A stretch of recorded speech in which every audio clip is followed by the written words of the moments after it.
to Scripture and Prophecy. I'm Sean, your host, and the website is www.scriptureandprophecy.com. Today is Wednesday, November 1st, 2017. We're ready for chapter 26 in our Torah study for today. Genesis, Bereshit, chapter 26. And yesterday we left off with the birth of Jacob and Esau, and Esau selling his birthright to his brother Jacob for a bowl of soup. And today we're going to be dealing a little bit with Isaac. It's not a very long chapter, but due to a famine, Isaac is forced to move out of his current land area and go to the king of the Philistines. And he does something that you will find familiar when he goes into this new city, like father, like son. And then we end with something interesting about Esau that we'll discuss for a few minutes. So without further delay, let's do what we came here to do. Genesis chapter 26. We're going to read from the King James Version, and I'm going to try to remember to say the Father's name instead of the word the Lord, as it appears in the text. Chapter 26, verse 1. And there was a famine in the land, beside the first famine that was in the days of Abraham. And Isaac went unto Abimelech, king of the Philistines, unto Gerar. And Jehovah appeared unto him, and said, Go not down into Egypt, dwell in the land which I shall tell thee of. Sojourn in this land, and I will be with thee, and I will bless thee. For unto thee and unto thy seed I will give all these countries, and I will perform an oath, which I swear unto Abraham thy father. And I will make thy seed to multiply as the stars of heaven. And I will give unto thy seed all these countries, and thy seed shall be all the nations of the earth be blessed. Because that Abraham obeyed my voice, and kept my charge, and my commandments, my statutes, and my laws. And I want to stop right there. That's interesting. You know, he's telling Isaac, hey, don't go to Egypt, go to this land. I'm gonna multiply your seed. I'm gonna perform this thing that I made, this promise that I made to your father. And here's why I'm gonna do it. Because Abraham, he obeyed my voice, he kept my charge, he kept my commandments, he kept my statutes and my laws.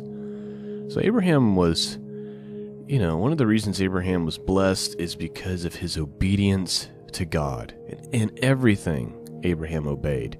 When God said, leave your country and go to a land I'll show you, he gathered up his family and just started walking. When God said, take your son Isaac, whom your only son, whom you love, up to the mountain and offer him as a sacrifice, what did Abraham do? Took his only son up there, right? Completely obedient.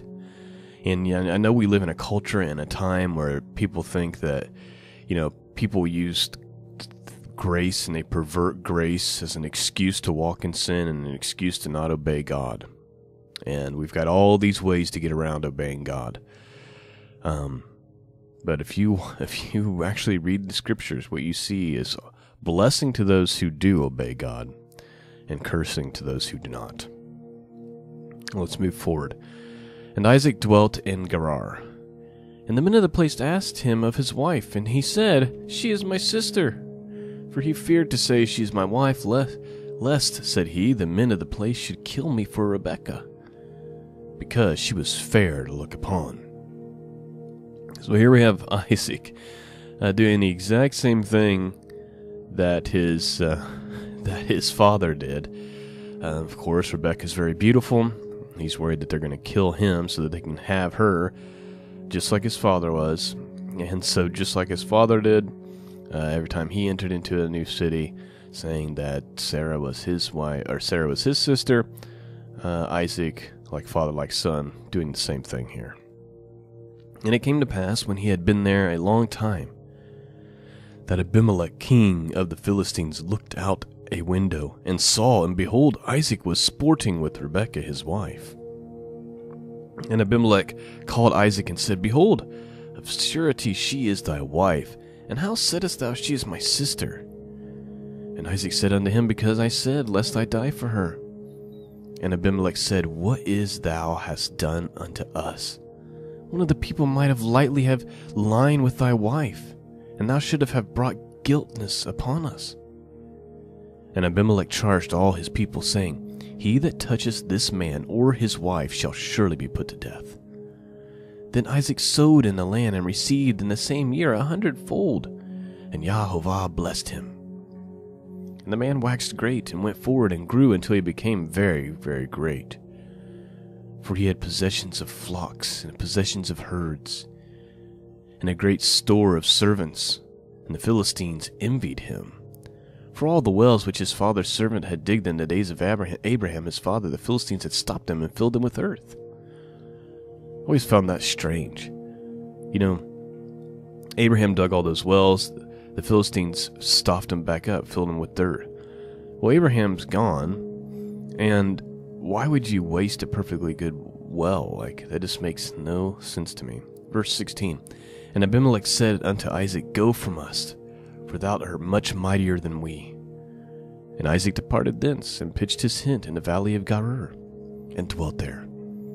And Isaac digged again the wells of water, which they had digged in the days of Abraham his father, and the Philistines had stopped them after the death of Abraham. And he called their names after the names by which his father had called them. And Isaac's servant digged in the valley, and found there a well of springing water. And the herdmen of Gerar did strive with Isaac's herdmen, saying, The water is ours. And he called the name of the well Esek, because they strove with him. And they digged another well, and strove for that also, and he called the name of it Sitnah.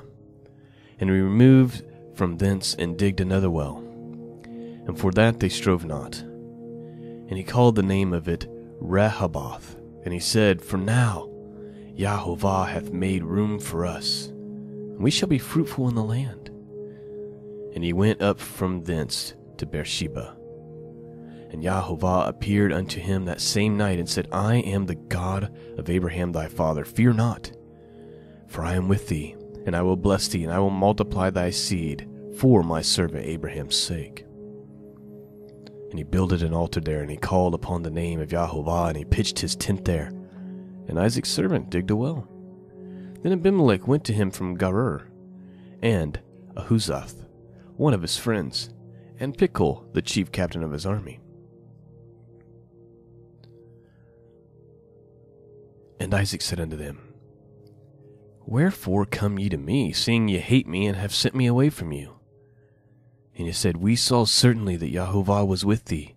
And we said, Let there be now an oath between us, even between us and thee, and let us make a covenant with thee, that thou wilt do us no hurt, as we have not touched thee, and as we have not done unto thee nothing but good, and have sent thee away in peace. Thou art our blessed of Yahovah. And he made them a feast, and they did eat and drink. And they rose up between times in the morning, and sware one another. And Isaac sent them away, and they departed from him in peace. And it came to pass that same day that Isaac's servant came and told him concerning the well which they had digged, and said unto him, We have found water. And he called it Sheba. Therefore the name of the city is Beersheba unto this day. And Esau was 40 years old when he took to wife Judith, the daughter of Beri the Hittite, and Bashemath, the daughter of Elon the Hittite, which were a grief of the mind unto Isaac and Rebekah. And that is the end of our reading. Like I said, very short chapter. Yeah, it's amazing. It's almost like a repeat of everything that happened to Abraham. They go into this place. Isaac has to, or chooses to lie and say that Rebekah is his sister, just like his father did the same thing. And then they're digging wells and fighting over the wells. And it's like these people in these lands always want to take what's not theirs. You know, we read about the same things where Abraham would dig a well, and then they would be fighting over the herdsmen would be fighting over who owns the well. And for whatever reason, that's just a pet peeve of mine. when people want to take ownership of something that they have never poured any sweat into. And that's especially prevalent in this country here in the United States. And maybe it's those of you who live in other countries, maybe you see the same thing. But here in the United States, people always think that they are entitled to things that they didn't work for. And that is a pet peeve of mine. You know, if you didn't go out there and you didn't sweat and break your back to do it, there's no way in the world somebody else's sweat and back breaking and hard work should be going to you. Just a thought. So when I read that, I get a little agitated with those people. At the very end, it says Esau was 40 years old, and he took a wife, Judith, and a wife, Bashemath, and they were all Hittites, so I believe that would be the same as saying Canaanites, which was a grief to the mind of Isaac and Rebekah. If you remember, Abraham said, "Do not take a wife for my son Isaac from this land, go to the land of my fathers and get him a wife." So it's my guess that Isaac and Rebekah were distraught for two reasons. Number one, and probably most importantly, Esau's taken wives from among what we would call the pagan people, I guess.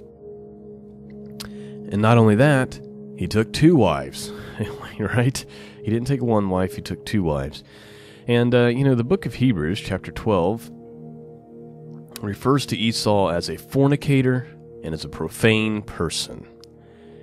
And we have two examples of this. We have him being called a fornicator, probably because he's taken two wives, not just one, from the Canaanites, from the Hittite people. And then he's called profane because he sold his own birthright for a more morsel of meat. And Hebrews 12:16 says, "Lest there be any fornicator or profane person as Esau, who for one morsel of meat sold his birthright." So we're starting to get an idea of what kind of a person Esau is. A pleasure seeker, right? He has no care for his own birthright. He just wants the pleasure of the bowl of soup right now because he's hungry. One wife not good enough, needs two. That's that type of mentality of needing to feed a desire. And we're going to be getting into more where, next week when we get into 27, we're going to get into the fight over the blessing, right? Which, according to Scripture here, according to yesterday's reading, according to chapter 25, Esau willingly sold to Jacob, right? So we're going to read chapter 27 next week, and it's going to appear that Jacob, stole the birthright, and in a way he did. But what we know is that it was rightfully Jacob's at this point, because Esau hated his blessing, cared nothing for it. He profaned it by selling it to his brother for a morsel of meat, for some lentil soup, which, by the way, would have been probably the most common and easy to come by and cheap kind of food there is. Just amazing. Well, at any rate, I hope that you're being blessed by all of this, and if you are, I'd love to hear about it. We did bring down the forums at the website. They were just flat out not getting used at all. However, the walls are still there. So there's the prayer wall if you have a prayer request, or do you want to go see who needs prayer and pray for them. And there's the remnant and the wilderness wall where you could just talk about just about anything. So more or less you can still post anything that you want. But that is, the actual forums themselves were taken down. If you go and you register to be able to use the walls, it could take a day before you actually have access, because I have to manually approve each person, because for every one real person that goes up there, we have probably 10 to 20 fake people, computerized stuff that's just trying to hack to be able to post garbage. So unfortunately, I have to do that.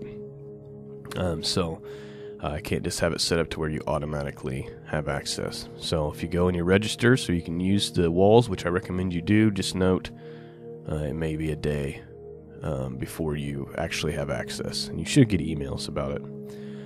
Let's see, is there anything? That's all I've got for you today. Please remember to come to the website, not just for those two things, but that's also where the archives are. And then if you want to support me, my family, and help provide for this work, you can do that by becoming a monthly Patreon subscriber at any dollar amount, or you can donate through the tabs there at the website. Well, that's all I got. God willing, Lord willing, tomorrow I will be back with our gospel portion for this week. Peace and grace be with all of you, and until next time, God bless.